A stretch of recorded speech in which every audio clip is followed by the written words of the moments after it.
ದೇವಿ ಅಮ್ಮ ಶ್ರೀ ಚಕ್ರವಾಸಿನಿ. ನಿನ್ನಂಥವ್ರು 1000 ಜನ ಬಂದರೂ ನನ್ನನ್ನು ಏನು ಮಾಡೋದಕ್ಕಾಗಲ್ಲ. ನಿನ್ನ ಹತ್ರ ಮಾತಾಡಿ ಏನು ಪ್ರಯೋಜನ ಇಲ್ಲ.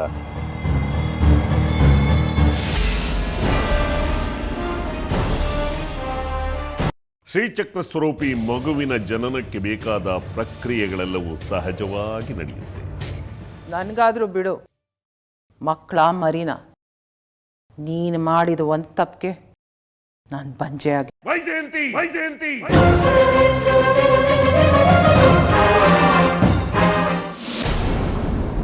ಚಂದ್ರಾಧರ ನನ್ನ ಜೀವನದಲ್ಲಿ ಇಲ್ಲದೆ ಹೋಗಿದ್ದಿದ್ರೆ ನನ್ನ ಬದುಕು ಯಾವತ್ತೂ ಸತ್ತು ಹೋಗ್ತಿತ್ತು. ನಿನಗೆ ಬೇಡವಾದ ಮಗ ನನಗೆ ಬೇಕಾದ. ನೀನು ನಿನ್ನ ಹೆಂಡತಿ ಅವನಿಗೆ ಏನೇನು ಕೊಡಲಿಲ್ವೋ ಎಲ್ಲವನ್ನು ನಾನು ಅವನಿಗೆ ಕೊಟ್ಟೆ. ಆದರೆ ನೀನು ಹೇಳು ವಿರೂಪಾಕ್ಷ, ನೀನು ಯಾಕೆ ಹಾಗೆ ಮಾಡಿದೆ? ನನ್ನ ಬದುಕನ್ನು ಯಾಕೆ ಹಾಳು ಮಾಡಿದೆ? ನಿನ್ನ ಸ್ವಂತ ಮಗನ ಬಾಳ್ ಯಾಕೆ ಹಾಳು ಮಾಡಿದೆ? ಹೇಳು. ನಿನ್ನ ಅಹಂಕಾರಕ್ಕ ಅಥವಾ ನಿನ್ನ ದರ್ಬಾರಿಗೋಸ್ಕರನಾ? ಹೇಳಬೇಕಾ?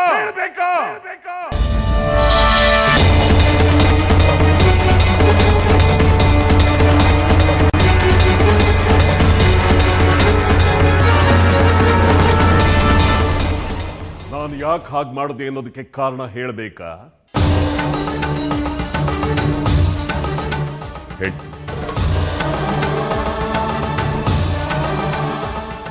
ಯಾವ ತಂದೆ ತಾಯಿನೂ ತಮ್ಮ ಮಕ್ಕಳನ್ನ ದೂರ ಮಾಡ್ಕೊಳ್ಳೋದಿಲ್ಲ. ನಾನು ಹಾಗೆ ಮಾಡ್ಕೊಂಡಿದ್ದೀನಿ ಅಂದ್ರೆ ಅದಕ್ಕೊಂದು ಕಾರಣ ಇದೆ ಅಂತ ನಿಮಗೆ ಒಂದು ಕ್ಷಣಕ್ಕೂ ಅನ್ನಿಸ್ಲಿಲ್ಲ. ಜಾಜಿ, ದೊಡ್ಡ ಮನಸ್ಸು ಮಾಡಿ ಚಂದ್ರಾಧರನ ಮದುವೆ ಮಾಡ್ಕೊಳಕ್ಕೆ ಒಪ್ಕೊಂಬಿಟ್ಟಿಯಲ್ಲ, ನನ್ನ ಮಾಂಗಲ್ಯ ಉಳಿಸ್ತೆ ತಾಯಿ. ನೀನು ಈ ಮನೆಗೆ ಬಂದಾಗ ಎಲ್ಲರೂ ನಿನ್ನನ್ನು ಮನೆ ಮಗಳು ಅಂತಲೇ ಒಪ್ಕೊಂಡ್ರು. ಆದರೆ ನನಗೆ ನಿನ್ನನ್ನು ನನ್ನ ಮೊಮ್ಮಗಳು ಸುಂದರಿ ಅಂತ ಒಪ್ಕೊಳ್ಳೋಕ್ಕೆ ಸಾಧ್ಯ ಆಗಲಿಲ್ಲ. ಅದಕ್ಕೋಸ್ಕರನೇ ನಿನಗೆ ಚುಚ್ಚು ಮಾತಾಡಿದೆ. ಮನೆಯವರು ಎಲ್ಲರೂ ನಿನ್ನನ್ನು ತಲೆ ಮೇಲೆ ಇಟ್ಕೊಂಡು ಮೆರೆಸಿದಾಗ ನಿನಗೆ ನೋವಾಗೋ ಥರ ಮಾತಾಡಿದೆ. ಆದರೆ ಇವತ್ತು ನನ್ನ ಮನಸ್ಸಿನಲ್ಲಿದ್ದ ಎಲ್ಲ ಕಹಿನೂ ತೀರ್ತು ಕಣೆ. ನೀನು ನನ್ನ ಮಾಂಗಲ್ಯ ಭಾಗ್ಯನ ಉಳಿಸಿದ ತಾಯಿ ಕಣೆ. ನೀವೇನ್ ಹೇಳ್ತಿದ್ದೀರಾ ಅಜ್ಜಿ? ನನಗೊಂದು ಅರ್ಥ ಆಗ್ತಿಲ್ಲ. ಇಷ್ಟು ದಿನ ಈ ವಿಷಯನ ಎಲ್ರಿಂದ ಮುಚ್ಚಿಟ್ಟಿದ್ದೆ. ಇವತ್ತು ಹೇಳ್ತೀನಿ ಕೇಳು. ಅವತ್ತು ವಿರೂಪಾಕ್ಷ ಶಾಸ್ತ್ರಿಗಳನ್ನ ಮನೆಗೆ ಬಂದಿದ್ರಲ್ಲ, ಅವ್ರು ನನಗೆ ಅಮ್ಮನವ್ರು ಕೊಟ್ಟ ಸೂಚನೆನ ತಿಳಿಸಿದ್ರು. ಒಂದು ವೇಳೆ ನೀವೇನಾದರೂ ನಿಮ್ಮ ಮೊಮ್ಮಗಳನ್ನ ಬೇರೆ ಊರಿಗೆ ಕೊಟ್ರೆ ಈ ಮನೆ ಹಿರಿಯನ ತಲೆದಂಡ ಆಗತ್ತೆ ಅಂತ. ಈ ಮನೆ ಹಿರಿಯರು ಅಂದ್ರೆ ನಿಮ್ ತಾತ. ನನಗೆ ನನ್ನ ಮಾಂಗಲ್ಯ ಉಳಿಸಬೇಕಾಗಿತ್ತು. ಅದಕ್ಕೆ ನಿನ್ನನ್ನ ಸುಖದರನಿಗೆ ಕೊಟ್ಟು ಮದುವೆ ಮಾಡೋದು ಬೇಡ ಅಂತ ಹಠ ಹಿಡಿದೆ. ಸತ್ಯ ಎಲ್ಲ ಹೂವೆತ್ತಂಗ ಆಗೋಯ್ತು. ನೀನು ಒಪ್ಪದೆ, ಇವರು ಒಪ್ಪಿದ್ರು, ಮನೆಯವರೆಲ್ಲ ಒಪ್ಪಿದ್ರು. ಮೇಲಾಗಿ ವಿರೂಪಾಕ್ಷ ಶಾಸ್ತ್ರಿಗಳು ನನ್ನ ಮೇಲಿನ ಗೌರವಕ್ಕೆ ನಿನ್ನನ್ನು ತಮ್ಮ ಮಗನಿಗೆ ತಂದ್ಕೊತಾ ಇರೋದು. ನೀನು ಪುಣ್ಯವಂತೆ ಕಡೆ. ಅದಕ್ಕೆ ನಿನಗೆ ಯಾವಾಗಲೂ ಒಳ್ಳೆಯದೇ ಆಗ್ತಿರೋದು. ನನ್ನ ಕುಂಕುಮ ಉಳಿಸಿದ ನೀನು 100 ಕಾಲ ಚೆನ್ನಾಗಿ ಬಾಳಬೇಕು.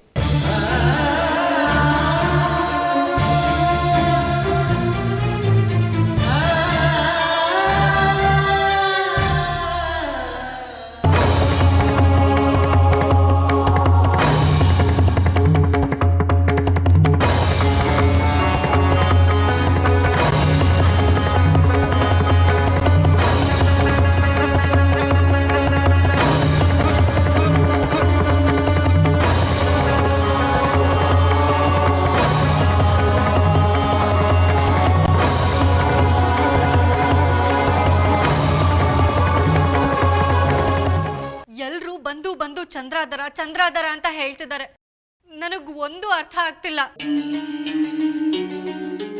ಅಮ್ಮ ತ್ರಿಪುರ ಸುಂದ್ರಿ, ನಾನ್ ಮದುವೆ ಆಗ್ಬೇಕಾಗಿರೋದು ಬಂಗಾರಿನ. ದಯವಿಟ್ಟು ನನ್ನ ಜೊತೆಲೆ ಮದುವೆ ಆಗೋಗ್ ಮಾಡಮ್ಮ. ಚಂದ್ರಾಧರನ್ ಮದುವೆ ಆಗೋದಕ್ಕೆ ಇಷ್ಟ ಇಲ್ಲ. ನಾನು ಅವನನ್ನ ಮದುವೆ ಆಗಲ್ಲ.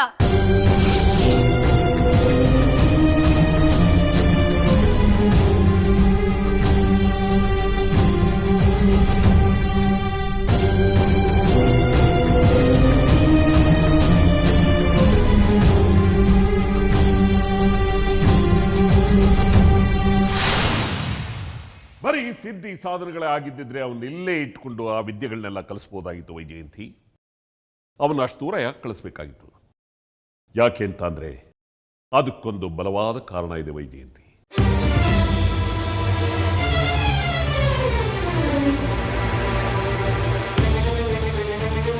ಇನ್ನು ಆ ಬೆಂಕಿನ ಒಡ್ಲಲ್ಲಿ ಇಟ್ಕೊಳ್ಳೋದಕ್ಕೆ ನನಗೆ ಸಾಧ್ಯ ಇಲ್ಲ ವೈಜಯಂತಿ.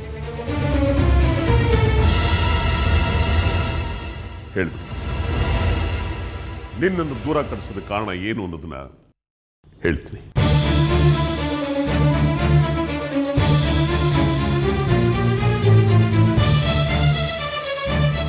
ಹಾಗೊಂದು ವೇಳೆ ನಿನ್ನನ್ನು ದೂರ ಕಳಿಸ್ಲಿಲ್ಲ ಅಂತಿದ್ರೆ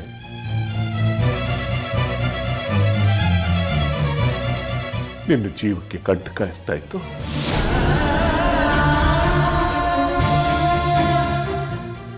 ನಿನ್ನ ಜಾತಕದಲ್ಲಿ ಅಶಾಂತಿ ಇತ್ತು, ದೋಷ ಇತ್ತು.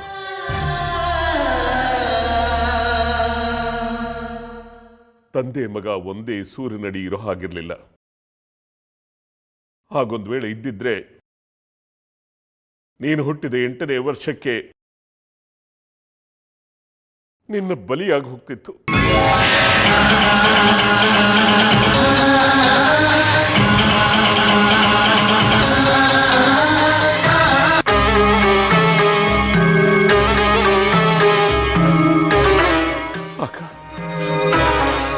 ನನಗೆ ಶೋಕ ಇತ್ತು. ಪುತ್ರ ಶೋಕಂ ನಿರಂತರ.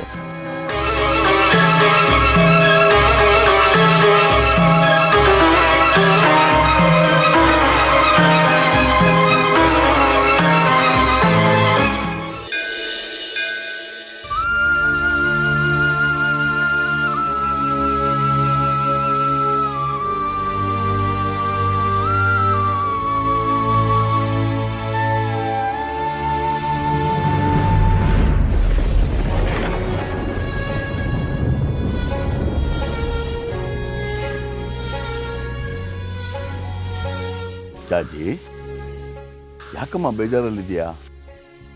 ಎಲ್ರೂ ಸೇರಿ ವಿರೂಪಾಕ್ಷ ಶಾಸ್ತ್ರಿಗಳ ಮಗನ ಜೊತೆ ನನ್ನ ಮದುವೆ ಮಾಡಬೇಕು ಅಂತ ನೋಡ್ತಿದ್ದಾರೆ. ಇದು ನ್ಯಾಯನಾ? ಅದು ಅಲ್ಲದೆ ಚಂದ್ರಾಧರನ್ಗೆ ನಾನೇ ಹಾರ ಹಾಕಿ ಅವನನ್ನೇ ಮದುವೆ ಆಗ್ತೀನಿ ಅಂತ ಹೇಳ್ದೆ ಅಂತ ಹೇಳ್ತಿದ್ದಾರೆ. ನನಗಿದು ಯಾವುದೂ ನೆನಪಿಗೆ ಬರ್ತಿಲ್ಲ. ನಾನು ಚಂದ್ರಾಧರನ್ಗೆ ಹಾರ ಹಾಕಿಲ್ಲ. ಯಾಕೆ ಈ ರೀತಿ ಎಲ್ಲರೂ ನನಗೆ ಮೋಸ ಮಾಡ್ತಿದ್ದಾರೆ ದೇಶಕ್ರೆ? ನಾನೇನಾದ್ರೂ ಕೇಳಿದ್ರೆ ನಿನ್ನಿಷ್ಟದ ಪ್ರಕಾರ ಮದುವೆ ಆಗ್ತಿದೆ ಅಂತನೋ ಅಮ್ಮನವ್ರ ಸಂಕಲ್ಪ ಅಂತನೋ ಹೇಳಿ ಬಾಯಿ ಮುಚ್ಚಿಸ್ತಿದ್ದಾರೆ. ನನ್ಗೆ ಯಾವ ತಪ್ಪಿಗೆ ಈ ಶಿಕ್ಷೆ ದೇಶಕ್ರೆ? ಅಮ್ಮನವ್ರನ್ನೇ ನಂಬಿ ಅವಳು ಸೇವೆ ಮಾಡ್ಕೊಂಡು ಬಂದಿದ್ದಕ್ಕೆ ಅವಳು ಈ ರೀತಿ ಅನ್ಯಾಯ ಮಾಡ್ಬೋದಾ? ತಾಯಿ ಯಾವತ್ತಾದರೂ ತನ್ನ ಮಕ್ಕಳಿಗೆ ಕೆಟ್ಟದಾಗ್ಲಿಂತ ಬಯಸ್ತಾಳೆ ನಮ್ಮ. ಅವಳ ಮನಸ್ಸನ್ನು ಯಾರು ಬಲ್ಲರು ಹೇಳು? ಇದಕ್ಕೆಲ್ಲ ಉತ್ತರ ಆ ತಾಯಿ ಮಾತ್ರ ಕೊಡಬಲ್ಲಳಮ್ಮ.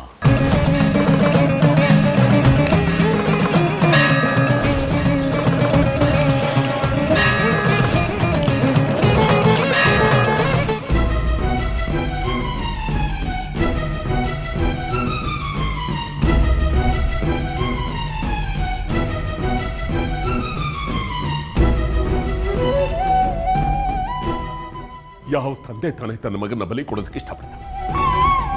ಹೀಗೆ ನಾನೇನ್ ಮಾಡಬೇಕಾಗಿತ್ತು? ನಿನ್ನ ಬಲಿ ಕೊಡ್ಬೇಕಾಗಿತ್ತ? ಅಥವಾ ಜನ್ಮ ಕೊಟ್ಟ ಮಗನ ಸಾವಿಗೆ ನಾನೇ ಕಾರಣವಾಗಬೇಕಾಗಿತ್ತ?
ಬಂಗಾರಿ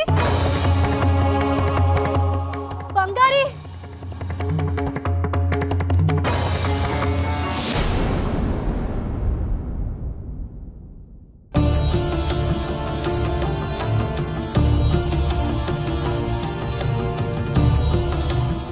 ಯಾಕೆ ಏನಾಯ್ತು?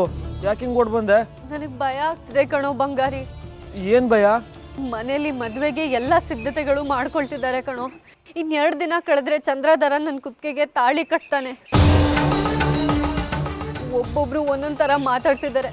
ನಾನೇ ಚಂದ್ರಧರನ್ನ ಒಪ್ಕೊಂಡಿದ್ದೀನಿ ಅಂತ ಹೇಳ್ತಿದ್ದಾರೆ. ಅಜ್ಜಿ ನೋಡಿದ್ರೆ ನನ್ನ ಮಾಂಗಲ್ಯ ಉಳಿಸ್ದೆ ಅಂತ ಹೇಳ್ತಿದ್ದಾರೆ. ನನಗೇನು ಅರ್ಥ ಆಗ್ತಿಲ್ಲ ಕಣೋ. ನನಗೆ ಯಾಕೆ ಹೀಗೆ ಮೋಸ ಮಾಡಿದೆ ಅಂತ ಅಮ್ಮನವ್ರನ್ನ ಕೇಳೋಣ ಅಂತ ಇಲ್ಲಿಗೆ ಬಂದೆ. ನಿಜವಾಗ್ಲೂ ನಿಂಗೆ ಚಂದ್ರಧರಂಗೆ ಹಾರಾಕಿದ ನೆನಪಿಲ್ವೇನೆ? ಇಲ್ಲ ಕಣೋ ಬಂಗಾರಿ, ಅಮ್ಮನವ್ರ ಮೇಲೆ ಆಣೆ ನನಗೆ ಯಾವುದೂ ನೆನಪಿಗೆ ಬರ್ತಿಲ್ಲ. ನಾನು ಚಂದ್ರಧರಂಗೆ ಹಾರ ಹಾಕೇ ಇಲ್ಲ. ನಾನು ಅವನನ್ನ ಮದುವೆನೂ ಆಗಲ್ಲ. ನಾನು ಪ್ರೀತಿಸಿದ್ದು ನಿನ್ನನ್ನ ಕಣೋ ಬಂಗಾರಿ. ಮದುವೆ ಆಗಬೇಕು ಅಂತ ಆಸೆ ಪಡ್ತಿರೋದು ನಿನ್ನನ್ನ. ನೀವೆಲ್ಲ ಇಷ್ಟೊಂದು ಹೇಳ್ತಿದ್ದೀರಾ ಅಂದರೆ ಇಲ್ಲೇನೋ ಮೋಸ ನಡೆದಿದೆ ಅಂತ ನನ್ನ ಮನಸ್ಸಿಗೆ ಅನ್ನಿಸ್ತಿದೆ.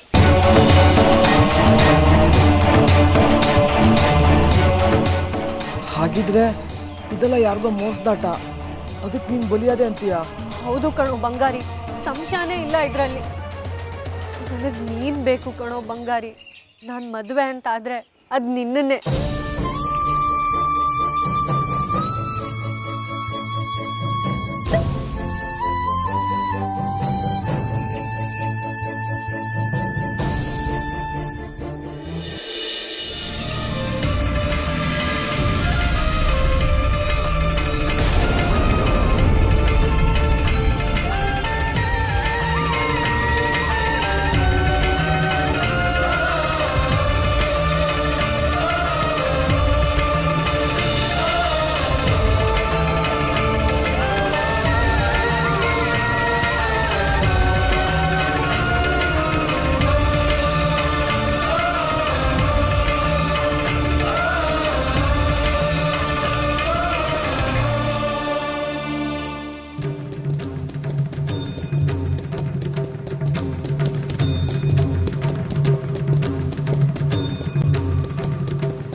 ಹಾಗೊಂದು ವೇಳೆ ನಿನ್ನನ್ನು ದೂರ ಕಳಿಸ್ಲಿಲ್ಲ ಅಂತಿದ್ರೆ ನಿನ್ನ ಜೀವಕ್ಕೆ ಕಂಟಕ ಇರ್ತಾ ಇತ್ತು, ಅಥವಾ ಜನ್ಮ ಕೊಟ್ಟ ಮಗನ ಸಾವಿಗೆ ನಾನೇ ಕಾರಣವಾಗಬೇಕಾಗಿತ್ತ?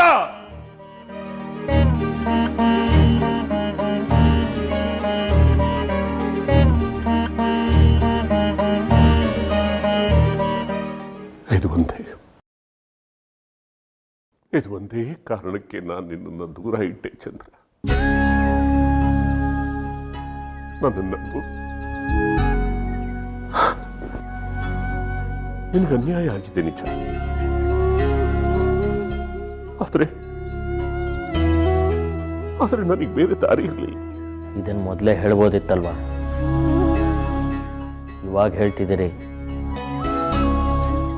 ನೀವು ಹೇಳಿದ ಈ ಕತೆನ ನಾನು ನಿಜ ಅಂತ ಒಪ್ಕೊಂಡೆ ಅಂತಲೇ ಇಟ್ಕೊಳ್ಳಿ, ಆದರೆ ನೀವು ಬಂದು ಹೋಗ್ಬೋದಿತ್ತಲ್ವಾ? ಕೊನೆ ಪಕ್ಷ ಅಮ್ಮನಾದರೂ ಕಳಿಸ್ಬೋದಿತ್ತು. ಈಗ ಅದನ್ನೆಲ್ಲ ಬಿಟ್ಟು 1000 ಕತೆಗಳನ್ನ ಹೇಳ್ತಿದ್ದೀರಿ. ನಾನು ಇದನ್ನೆಲ್ಲ ಒಪ್ಕೋತೀನಿ ಅಂದ್ಕೊಂಡಿದ್ದೀರಾ? ಖಂಡಿತ ಒಪ್ಪಲ್ಲ. ಗೊತ್ತು ಚಂದ್ರ, ನಾನು ಏನೇ ಹೇಳಿದ್ರು ನೀನು ನಂಬೋದಿಲ್ಲ ಅಂತ ನನಗೆ ಚೆನ್ನಾಗಿ ಗೊತ್ತಿದೆ. ಇಂಥ ಚುಚ್ಚು ಮಾತುಗಳನ್ನು ಕೇಳಿಸ್ಕೊಳ್ಳೋಕೆ ಧೈರ್ಯ ಇಲ್ಲದೆ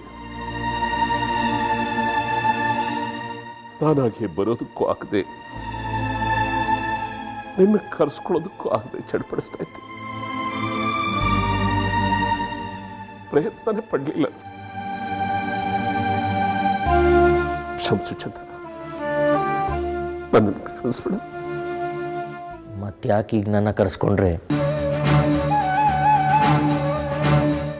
ನಿನ್ನ ಕರೆಸ್ಕೊಳ್ಳದೆ ಬೇರೆ ದಾರಿ ಇರಲಿಲ್ಲ ಮಗನೇ. ನನಗೆ ನಿನ್ನ ಆಗಮನ ಅನಿವಾರ್ಯ. ಅದಕ್ಕೆ ನೀನು ಏನೇ ಅಂದ್ರೂ ಪರವಾಗಿಲ್ಲ ಅಂತ ಧೈರ್ಯ ತಗೊಂಡು ನೀನು ಹೇಳಿ ಕಳಿಸ್ದೆ. ನೀನು ಬಂದೆ. ಇಲ್ಲೂ ಸ್ವಾರ್ಥ. ಒಂದು ವೇಳೆ ಈ ಶ್ರೀಚಕ್ರ ಸ್ವರೂಪಿ ಶಿಶುವಿನ ಜನನಕ್ಕೆ ಕಾರಣವಾಗದೆ ಹೋಗಿದ್ದಿದ್ರೆ ನೀವು ನನ್ನ ಕರ್ಸ್ಕೋತಿರ್ಲಿಲ್ಲ ಅಲ್ವಾ? ಹಾಗಲ್ಲ ಚಂದ್ರ, ಅದು ಚಾಚಿನ ನೀನು ಮದುವೆ ಆಗದೆ ಹೋದ್ರೆ ಶ್ರೀಚಕ್ರ ನನ್ನ ಕೈವಶವಾಗೋದಿಲ್ಲ. ಹಾಗಂತ ಹೇಳಿ ನಿನ್ನ ಮೇಲೆ ಪ್ರೀತಿ ಇಲ್ಲ ಅಂತ ಅಲ್ಲ. ಬಹುಶಃ ಅದನ್ನು ವ್ಯಕ್ತಪಡಿಸೋದಕ್ಕೆ ನನಗೆ ಗೊತ್ತಾಗ್ತಾ ಇಲ್ಲ ಅನ್ಸುತ್ತೆ.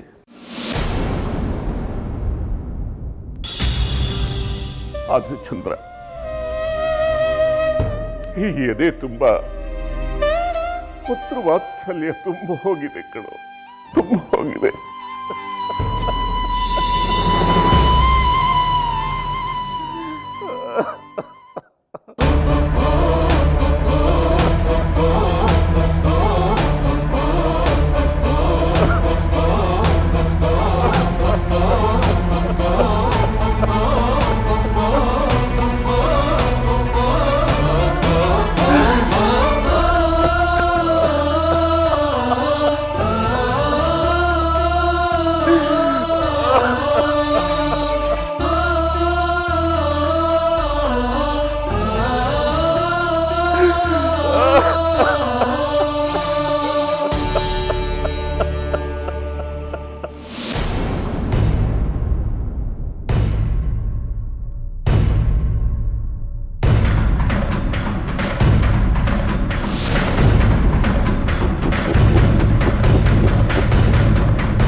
ಅಂತೂ ಈ ಶಾಸ್ತ್ರಿ ಶ್ರೀಚಕ್ರ ಕಬಳಿಸೋದಕ್ಕೋಸ್ಕರ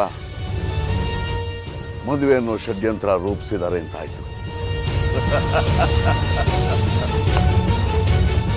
ಚಂದ್ರಧರನ ಮದುವೆ ಜಾಜಿ ಜೊತೆ ನಡೆದು ಜಾಜಿ ಏನಾದರೂ ಈ ಮನೆ ಸೊಸೆಯಾದರೆ ಒಂದು ದೊಡ್ಡ ಅನಾಹುತ ನಡೆದೇ ನಡೆಯುತ್ತೆ.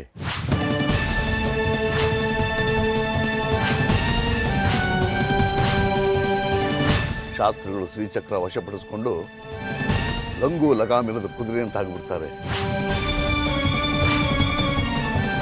ಲೋಕಕ್ಕೆ ಕಂಟಕಪ್ರಾಯರಾದರೂ ಆಶ್ಚರ್ಯವಿಲ್ಲ.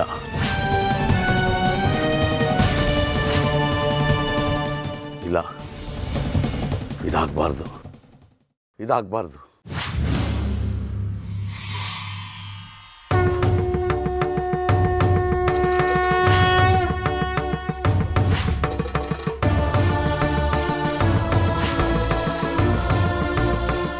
ಅಮ್ಮ ಜಗನ್ಮಾತೆ, ಇದೇನಮ್ಮ ನಿನ್ನ ಲೀಲೆ?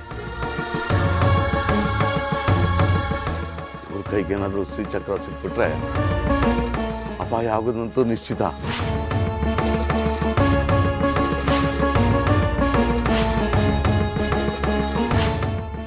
ಈ ಮದುವೆ ನಡಿಬಾರ್ದು. ಹೇಗಾದ್ರೂ ಮಾಡಿ ಇದನ್ನು ತಪ್ಪಿಸ್ಬೇಕು. ತಾಯಿ, ನೀನೇ ದಾರಿ ತೋರಿಸ್ಬೇಕು.